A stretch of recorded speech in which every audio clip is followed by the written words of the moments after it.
I'm just going to clean up a few loose ends that we have for functions.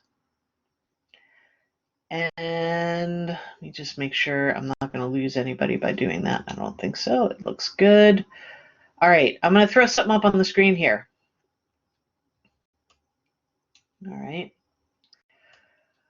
I was talking the other day about library functions, sometimes called parent functions. So I have this little graphic here, and I'm going to leave it on the screen while I talk. So if you want to write it down, fine. If you want to screen grab it, fine. If you want to just wait for the video later and do it then, that's fine also. But we have a set of basic functions that we can use along with some of the shifting behavior that we talked about the other day. So I'm going to actually go back over that in a minute. Yeah. I need some coffee. Okay.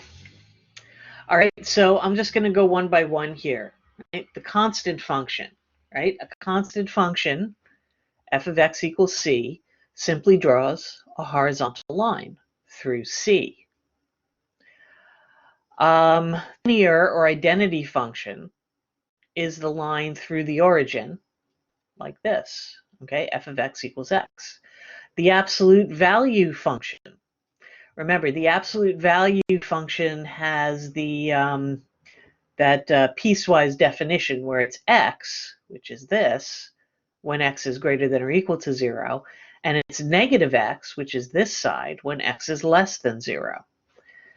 Right? The quadratic, we talked about that yesterday. The square root function, right? Now the square root function has a restriction in its domain, right? Because you can't take the square root of a negative number over here. So it's only defined on this side. The cubic function and the cube root function. The cube root, being an odd root, doesn't have a restriction, so it's defined on both the right and the left-hand side. The reciprocal, sometimes called, well, I don't like that word inverse. The reciprocal function, 1 over x, has asymptotes on the x and y axis, right? X can't be 0, so that gives you a vertical asymptote here. And when you look at the end behavior of this function, as x gets larger and larger, and the numerator stays constant, the fraction gets smaller and smaller, but it's never going to equal 0. So 0 is a horizontal asymptote there. Same thing in the other direction. When I go towards negative infinity, again, it approaches 0. The inverse, okay, now I do have to use that word. The inverse square function, all right, 1 over x squared. Looks a lot like this, except because this is being squared, as x goes to negative infinity, we're squaring those values, so that ends up being up on the top here like this. Logs and exponents we'll get to a little bit later. The greatest integer function is kind of interesting, and if we have time today, I'll talk about it. But so these last three, don't worry about right now, but for right now, everything from the constant function down to this last one here that they're calling the rational function, you should know. If I say a linear function, this is what should come to mind. If I say a cubic function, this should be what's in your head. All right, so these are the ones that you should know without really having to resort to your calculator to graph them. Okay. All right, so how can we use these? All right, the whole point in knowing these is that I can graph a lot of other functions just knowing a little bit of information, knowing one of these parent functions and how the function is shifted. So I want to go back over. I'm going to take this off the screen now. So if you didn't get it all, don't worry. Just go back to the video. You can do it then. There's my pen. There's my pen. All right. So we talked about, I don't know what I'll call this. I guess I'll call it shifting. Shifting behavior with functions. So we're going to start with y equals f of x as our base function. All right, if I take, all right, so let's do this. Let's start with this. C is greater than 0. So I have a positive constant. So if I take f of x plus c, I shift up C units. Units.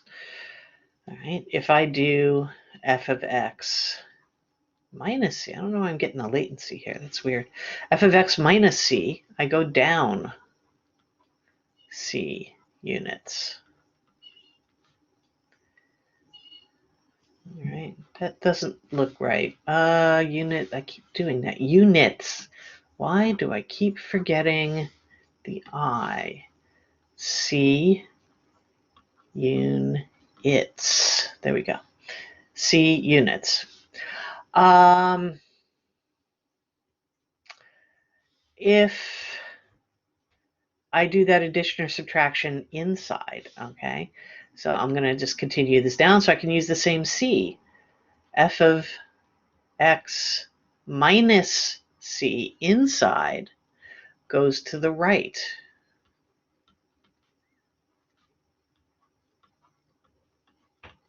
C units. F of x plus c goes to the left. C units. All right, so if I have a function, which one should I take? How about, why don't we do this? Y equals, do x to the third. All right, so I'll make that my function.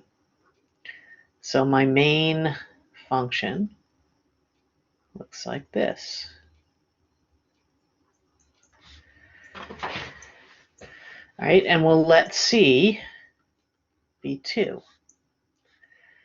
All right, so if I say y equals x to the third plus 2, that means I take my parent function and I shift it up 2 units. So now it's going to go this way from that point. If I say y equals x to the third minus 2, we're going to shift down 2 units, and the function's going to look like that. Right. For the left and the right, remember you're going in the opposite direction. So if I have y equals x minus 2 to the third, I'm going to start with my parent function and I'm going to move it to the right 2 units. So it ends up looking like that. Put the arrows on it. And if I have y equals x plus 2 to the third, I move it 2 units to the left. So now it's going to be over here. All right. So you get the up, down, left, right shifting behavior right there. All right. If I have a coefficient, right? Remember the coefficient had did one of 3, well, did a combination of 2 of 3 things. All right. It either kept the end behavior the same and either compressed or stretched in the y direction, or it flipped the end behavior and compressed or stretched. Okay, so let's do this. All right, I'm going to move this up, and again, I realize some of you may not have it all. That's okay. All right, so again, we're going to start with y equals f of x. I'm going to use a this time. And let's keep a greater than 0. All right, so if I have a times f of x, a is greater than 0, this is a vertical stretch.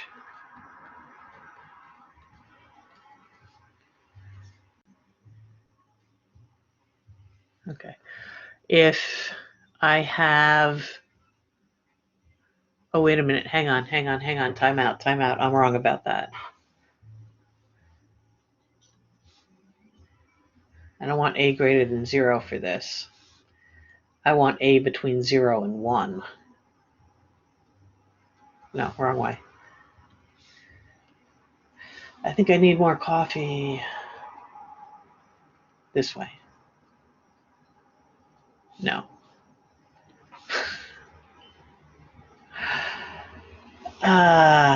A greater than 1. There we go. That's what I want. A greater than 1. Sorry. We did this yesterday. I'm just kind of reviewing what we did yesterday, okay?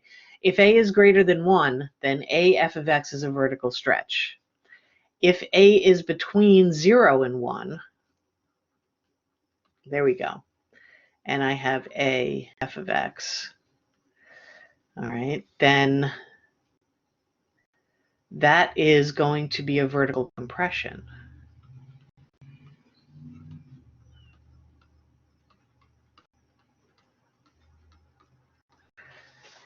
So if I start with my basic function, and again, let's make A, for the first one, we'll make equal to 2, right? So if A is equal to 2, then what I'm looking at is y equals 2x to the third, right? So the effect here is that it's going to go up faster. I'm going to exaggerate this.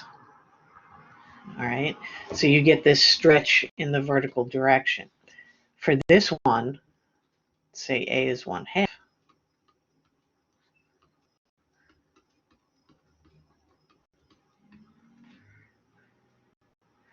That's going to slow it down, so that's going to cause it to go much slower, right? So you get this kind of vertical compression. If A is negative, right? If A is less than 0, then you combine those with the end behavior being flipped, right? So the end behavior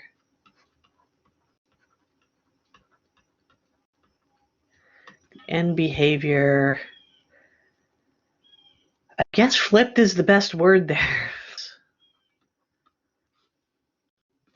All right, so let's just say A is -1, right? So if A is -1,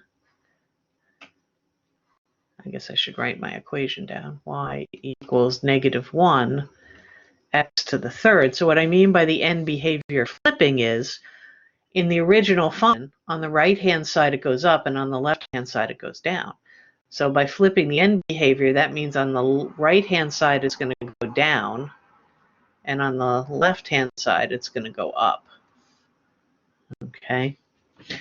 All right. The end behavior is important to recognize with all of these functions. Okay.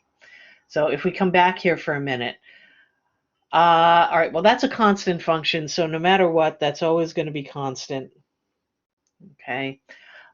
For a linear function, as x approaches positive infinity, right? As x gets large in this direction, what happens to the y? The y gets large in this direction. So the end behavior of this linear function is, as x approaches positive infinity, x approaches positive infinity. That's probably a bad one to do. Let's do this one. The absolute value of x. At least I could say something different here. As x approaches positive infinity, right? As x moves to the right, the function itself is going up. So the absolute value of x goes to positive infinity. As x goes to negative infinity, right? As x moves to the left, what's happening to the function? Well, it's going up. So as x goes to negative infinity, f of x goes to positive infinity. All right, so that's the end behavior that I'm talking about. If we look at, let's look at one of these, right? So this is one that has an asymptote. As x approaches positive infinity, what is the function doing? The function is approaching 0. So that's the end behavior of this function, right? And as x approaches negative infinity, again, f of x is approaching 0. Right? So that end behavior is always what happens when you let x get arbitrarily large, either in the positive direction or the negative direction. right? And the end behavior is something that you're looking at when you have to graph a function. Right, so let's add this to our list of things to remember here.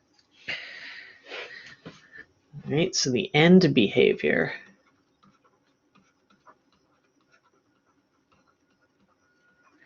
is basically what happens to the function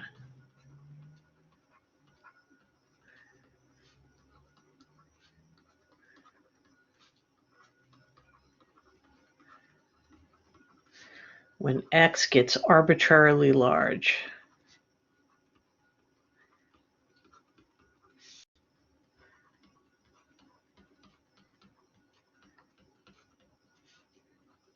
I don't know if I spelled that right. I also don't care.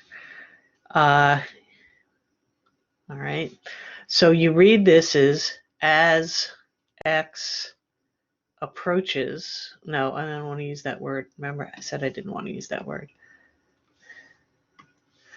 We're just going to use an arrow, right? As x goes to positive infinity, where does f of x go? That's the question we're trying to answer. And as x goes to negative infinity, where does f of x go? All right, and keep in mind that end behavior doesn't have to be infinite, right? For some of the functions it's infinite, for others it's finite. If you have a function with a horizontal asymptote, well then that horizontal asymptote is describing the end behavior of the function. I'm relying on what you've already done in algebra here to talk about that, because we haven't talked about that yet in this class. All right, other than the basics.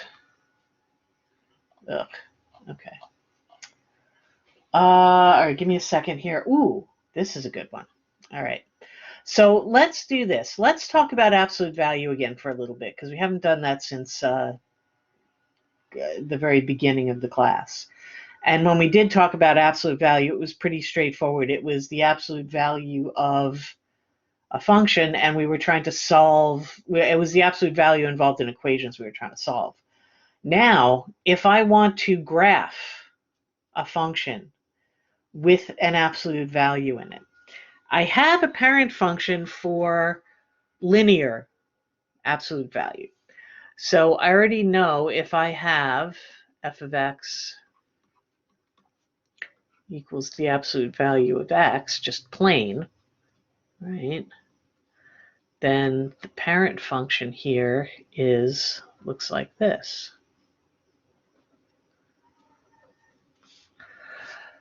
So if I were to add or subtract, or, inside or outside, multiply by a constant, I could find the graph just by shifting this around.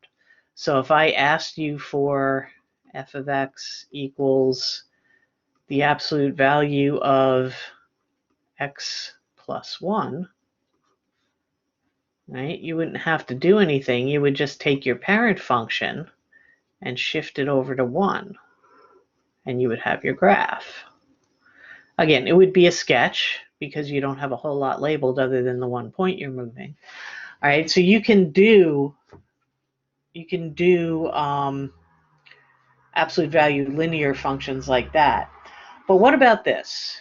F of x equals the absolute value of x squared minus 4x plus 3.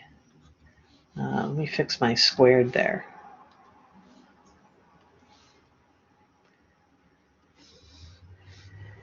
All right, that gets a little trickier. All right, we can graph that function without the absolute value, all right, because that's a quadratic and we know how to graph quadratics. So if I take, let's do this. Let's do this. I'm going to pull this apart. I'm going to make a g of x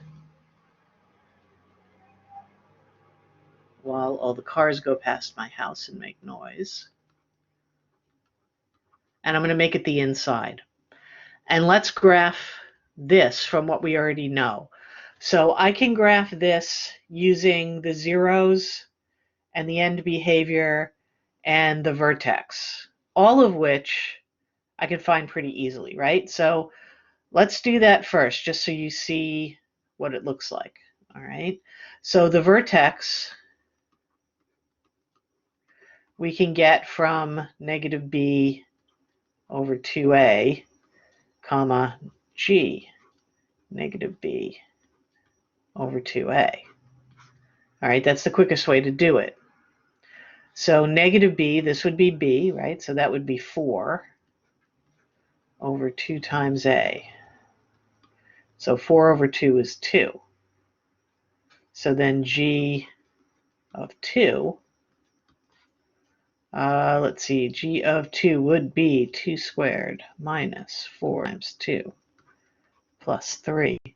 So that is 4 minus 8 plus 3. So that's minus 4 plus 3. So that's minus 1. All right, so the vertex is 2 comma minus 1. So we can start there. All right.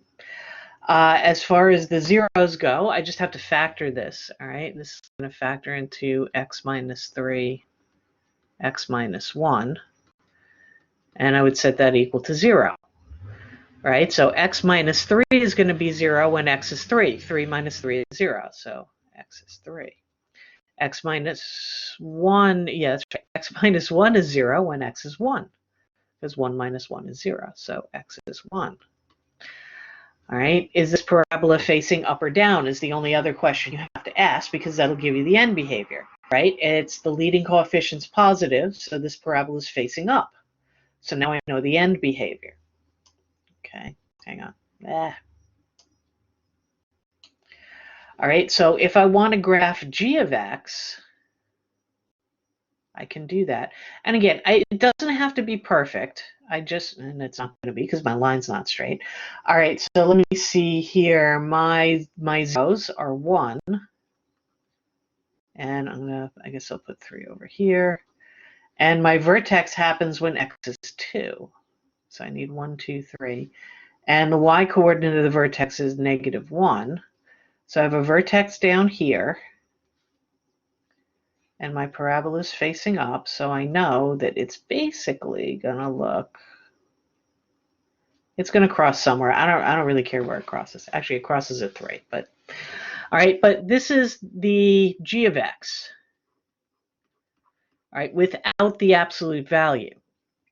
All right, now think about what the absolute value is going to do when I put it into the function. Any values of the function that are positive are going to stay positive. All right, so I will label positive in blue, right? So actually blue doesn't give me much contrast. How about green? That's better.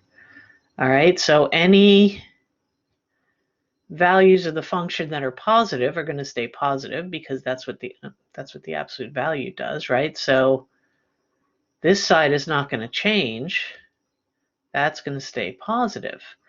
What's going to happen to any values that are negative? Well, any values that are negative down here are going to become positive, which means this whole part under here is going to flip up and show up there. All right, so at 2, I'm going to be at positive 1. So what I end up with for a graph for this, for f, let's see if I can try and get it a little bit straighter. Here's 1, here's 2, here's 3. Still going to have zeros in the same place, right? It's still a parabola, so it's still going to come in. It's going to hit the 0, but instead of dipping down and coming up, it's going to go like that and then go back up again. All right, so anytime you have a function inside absolute value, you can look at the graph of the function without the absolute value, and any of the parts of that function that fall below the x-axis are going to get flipped up above.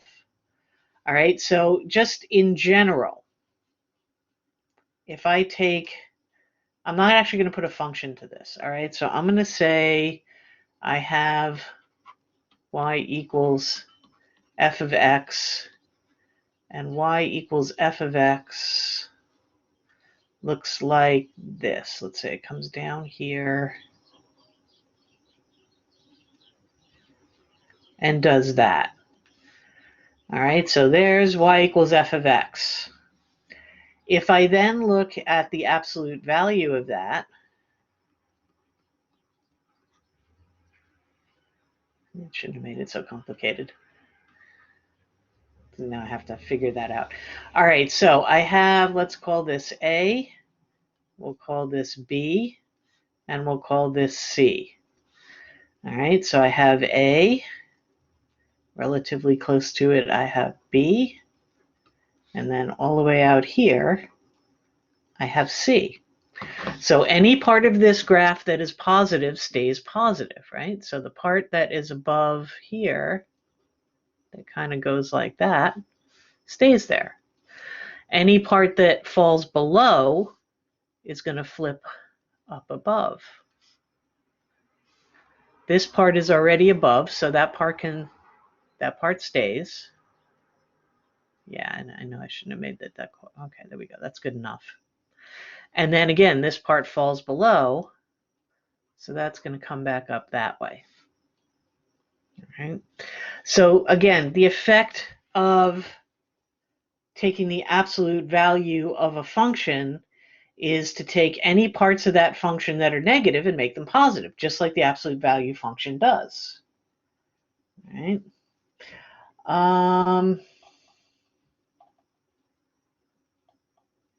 Okay, let me see. We kind of talked about that.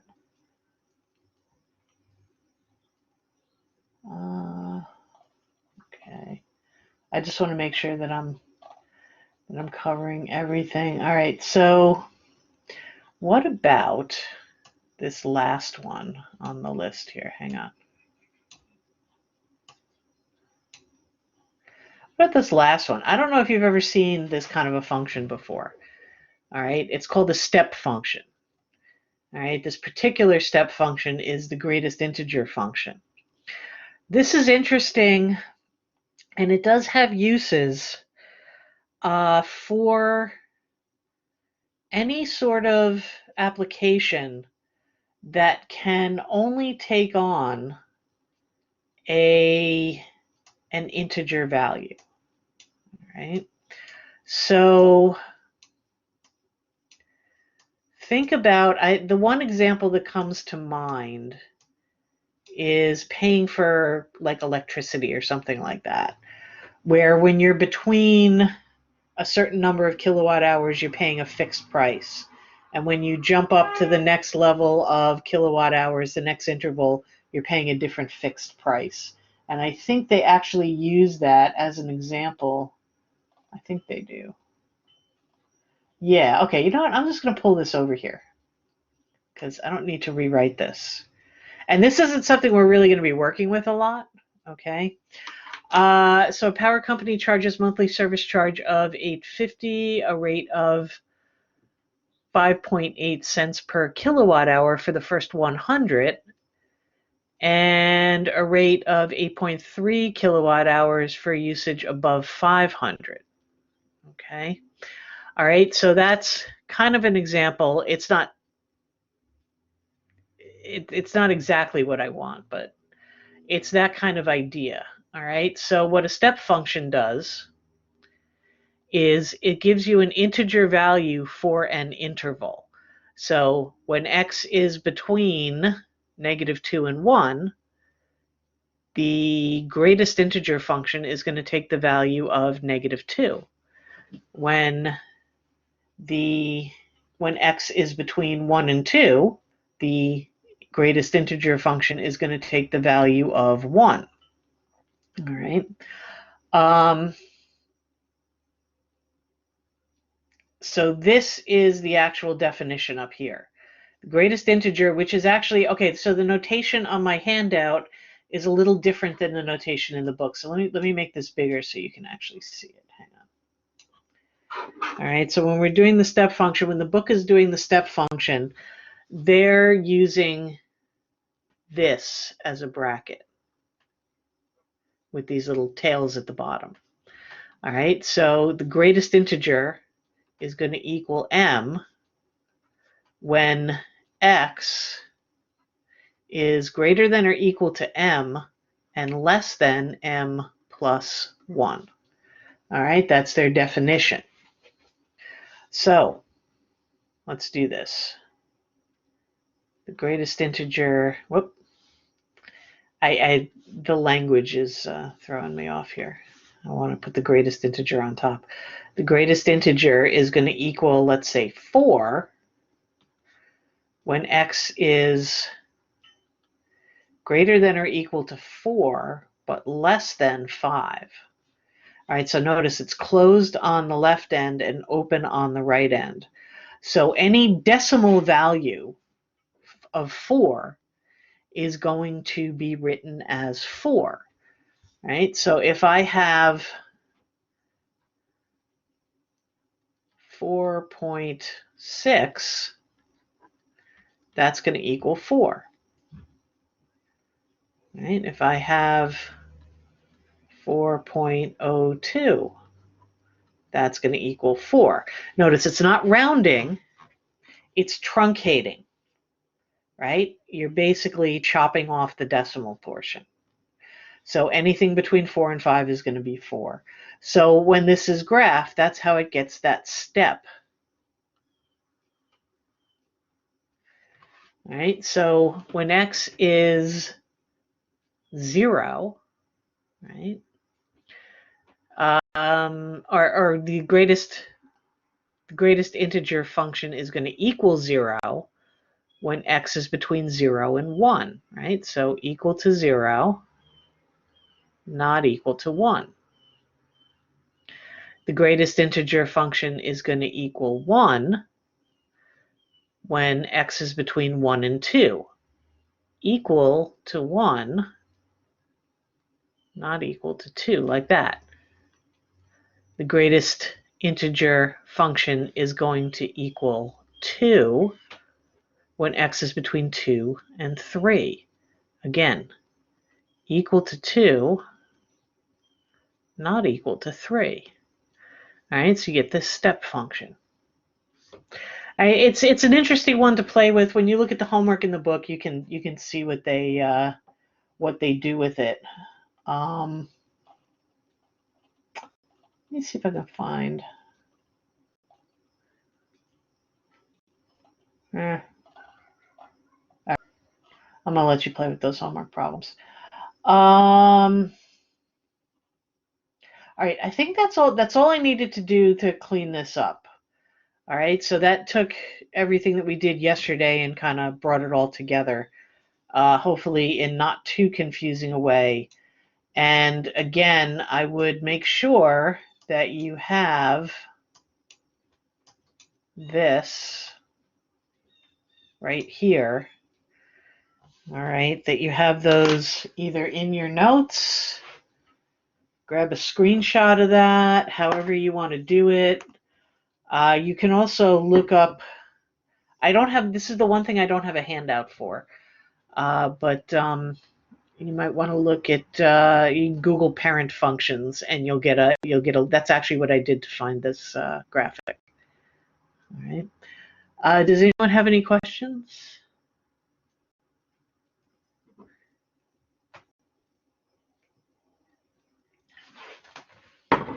I should look and make sure I still have an audience.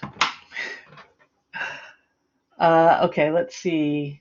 Will the homework problems look so? Yes, they will. Okay. All right. I think the question is the other way around. Will the test questions look similar to the homework? Yes. That's the whole, that's the whole point of the homework.